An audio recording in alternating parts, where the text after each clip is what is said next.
बिस्मिल्लाहिर्रहमानिर्रहीम अस्सलाम वालेकुम स्टूडेंट्स। आज एसपीएसएस ट्रेनिंग का लेक्चर 11 है और उसका पार्ट 1 है। पार्ट 1 के अंदर हम वन वे अनोवा पढ़ेंगे और लेक्चर 11 के पार्ट 2 के अंदर हम टू वे अनोवा पढ़ेंगे। तो इनमें क्या फ़र्क है और इनमें क्या डिफरेंस आता है वो भी हम इसमें स्टडी करेंगे। तो सबसे पहले आज तो वन वे अनोवा है, इस वीडियो के अंदर इसको देख लेते हैं इसकी डेफिनेशन क्या है। जी, वन वे अनोवास में आप एक इंडिपेंडेंट ग्रुप, एक ही इंडिपेंडेंट वेरिएबल होगा, उसके दो या दो से ज्यादा जो हैं ग्रुप्स, उसके दरमियान में देखेंगे कि क्या कोई स्टैटिस्टिकल डिफरेंस है या नहीं है।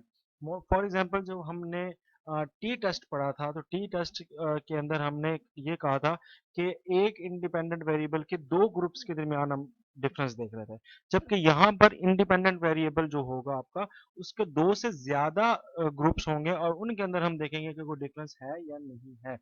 तो इसका इस्तेमाल में ये आता है जी, statistical difference among the means of two और मोर ग्रुप्स, टू और मोर इंटरवेंशन या टू और मोर चेन स्कोर। ठीक है जी, इंडिपेंडेंट वेरिएबल आपका एक होगा, उसके अंदर ग्रुप यानी कैटेगरीज जो होंगी वो दो से ज्यादा होंगी। ठीक है जी, टी टेस्ट में दो सिर्फ दो होती है, इसमें दो से ज्यादा होंगी। तो रिक्वायरमेंट्स क्या है जी इसके लिए भी, आपका वैल्यू जो है डिपेंडेंट वेरिएबल जो है वो कंटिन्यूस होना चाहिए।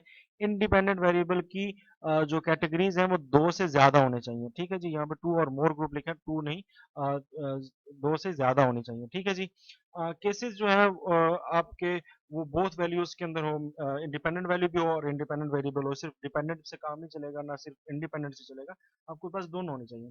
फिर जी इंडिपेंडेंट सैंपल ग्रुप, आपका इंडिपेंडेंस ऑफ ऑब्जर्वेशन होनी चाहिए। ऑब्जर्वेशन की कोई चीज जो है वो आज़ादी होनी चाहिए, उसको ऑब्जर्वेशंस को आज़ाद ऑब्जर्वेशन होनी चाहिए।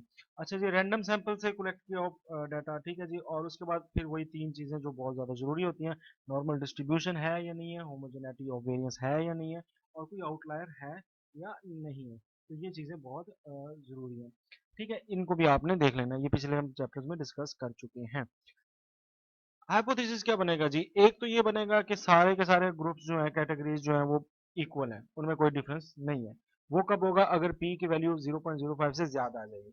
और दूसरा ये हो सकता है कि कम से कम एक ग्रुप जो है वो बाकियों से डिफरेंट है, यानी अगर एक ग्रुप में भी फर्क आ जाएगा तो हम उसको कह देंगे कि ये अल्टरनेटिव हाइपोथेसिस है, और हम इसमें कहेंगे कि भाई इनमें पॉपुलेशन में इक्वल आपस में नहीं है, इनके मीन्स में फर्क है।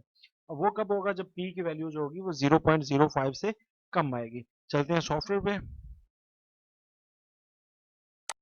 जी, तो हम सॉफ्टवेयर पे आ गए हैं। इसके अंदर आप ये देख सकते हैं कि मेरे पास ट्रीटमेंट है 1 2 3 4 5, पांच ट्रीटमेंट है। इन पांच ट्रीटमेंट का मैं चेक करने जा रहा हूँ डिजीज कंट्रोल आफ्टर 4 डेज पे क्या असर पड़ता है। 5 ट्रीटमेंट से मुराद है कि 5 मैंने स्प्रे किए हैं मुख्तलिफ, और ये उसका रिजल्ट आए हैं, इतने परसेंट उसने कंट्रोल किया, ये परसेंटेज में आपके सामने है। ठीक है जी, तो मैं सबसे पहले क्या करता हूँ, मैं जाता हूँ एनालाइज में, एनालाइज में जाके कंपेयर मीन्स में, कंपेयर मीन के बाद वन वे अनोवा पे क्लिक करूंगा। यहाँ पर ये वैल्यूज मैंने पहले से लगाई हुई हैं, आप इसको बैक करके दिखाता हूँ। अब मुझे वैल्यूज होंगी डिपेंडेंट वेरिएबल में, आप डाल देंगे आपकी जो वैल्यू है। फॉर एग्जांपल मैं आफ्टर 4 डेज ही मालूम करना चाहता हूँ, आप इकट्ठे आफ्टर 8 डेज भी कर सकते हैं। इस तरह दो रिजल्ट आ जाएंगे, उनको अलग अलग आप समझना पड़ेगा। फिलहाल मैं आफ्टर 4 डेज पे ही सिर्फ रखता हूँ, और यहाँ पर मैं डाल देता हूँ इंडिपेंडेंट वेरिएबल जो मेरा फैक्टर है। तो मैं ट्रीटमेंट्स को देखना चाह रहा हूँ कि 4 डेज पर उनका ट्रीटमेंट्स का आपस में क्या कोई डिफरेंस आता है या नहीं आता। तो इसको मैं ओके कर दूंगा और ये मेरे पास रिजल्ट आ जाएगा।